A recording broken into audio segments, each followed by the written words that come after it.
Hey everyone, it's Scott Monkern again. It's Wednesday, August 2nd. Who knows what day it is? And I want to talk about a new game I played last week. Hang on a second to adjust this headset a little bit. There we go. There we go. New game I played this last week called Dice Forge right here. It's an interesting new game. It's really cheap. I think the list price on it, MSRP, is like around $40, which for if you play board games these days is relatively cheap. And I wanted to talk a little bit about it and what I thought of it. So let's talk about what the game is. The game idea is that the gods are bored, they don't see heroic activity anymore, and we're going to start entertaining them by performing heroic feats.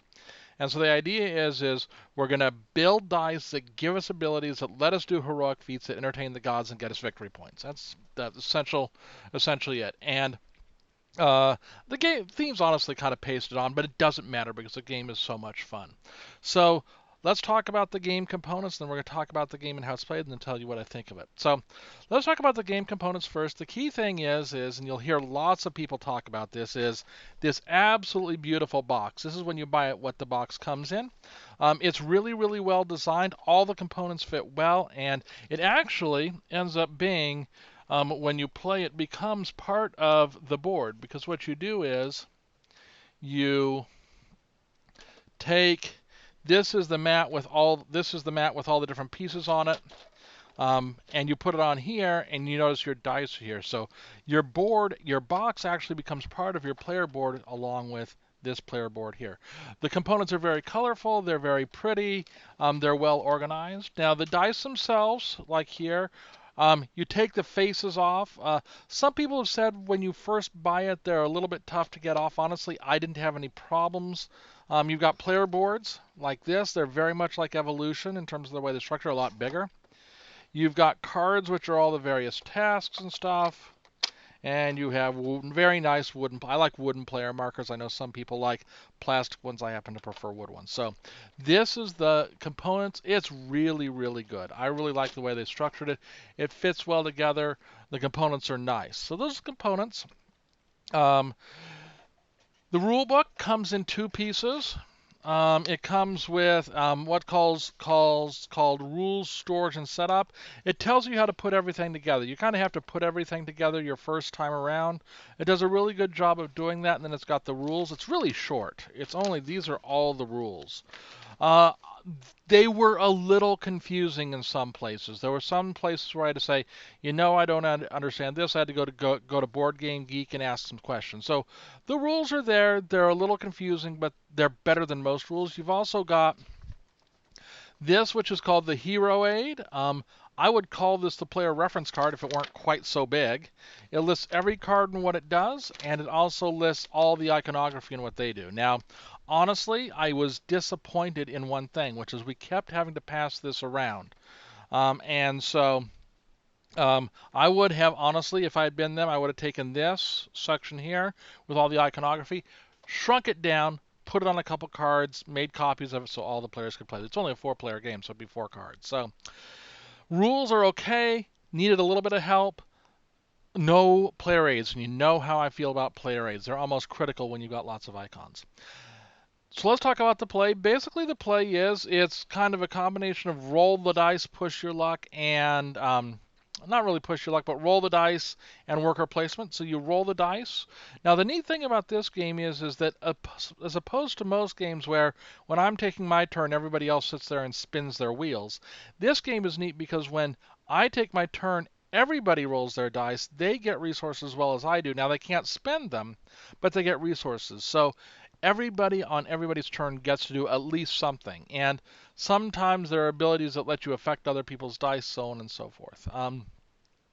You can either do action where you buy a face for a die, which there are different powers for different dice, or you can go on a quest, which is going to get you victory points and additional powers.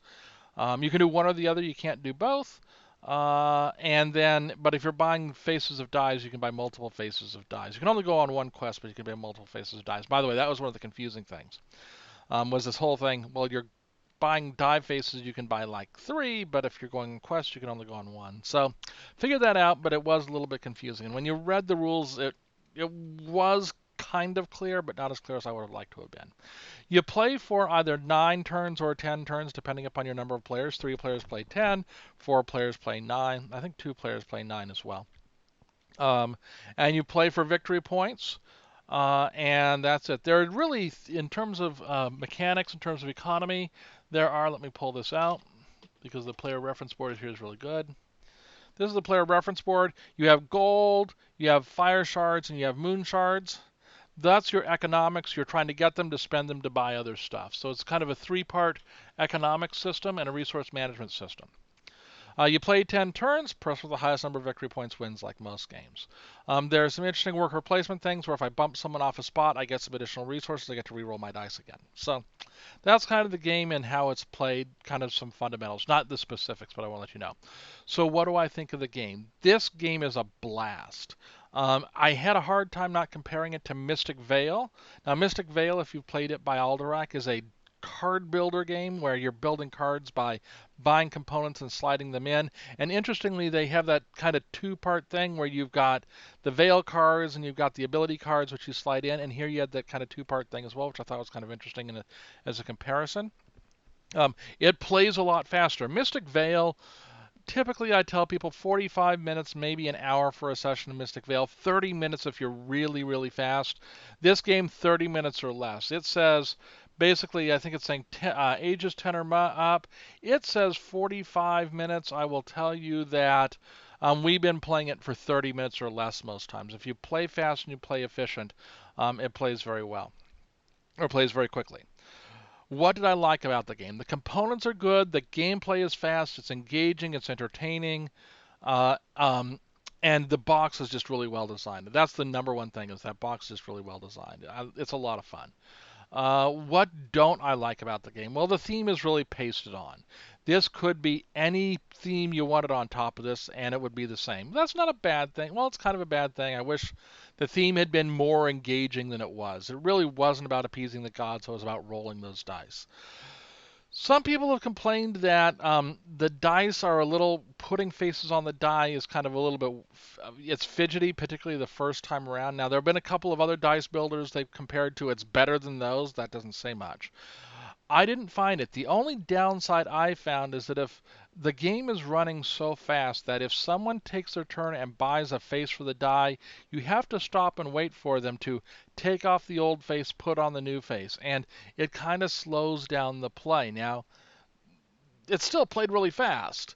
It was just one of those things where, oh, Emily is buying face on a die, or Andy's buying a face on the die, and we have to wait and can't roll, and next person can't go until she finishes flipping that die or he finishes putting on that new. Because when you go to the next player, Andy or Emily gets to roll their dice again. So that's it.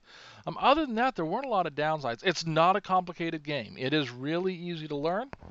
Um, and I'd also almost classify it as a gateway game, except for that it does have some nuances to it that don't make it what I classify as that classic gateway game, particularly the dice building aspect, a little bit different than what you typically see. So that's Dice Forge. If you see it, definitely pick it up. It's a really interesting game. It's a lot of fun. And that's my review for the week. Have a good day.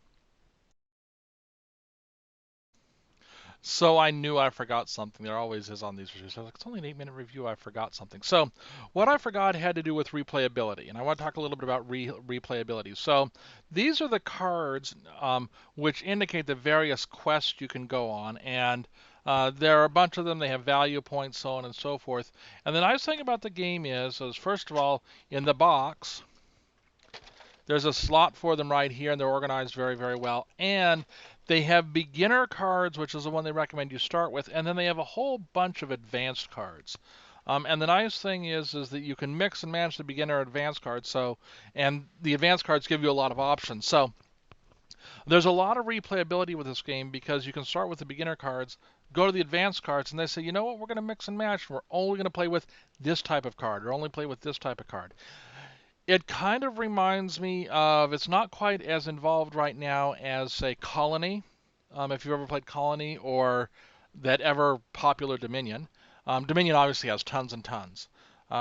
I think they may get there. I mean, if this game is popular enough, they may release more and more of these quest cards and give you greater variety. But even with the base game, a lot of different quests that you can mix and match, and that was the one thing I missed. So lots of replayability.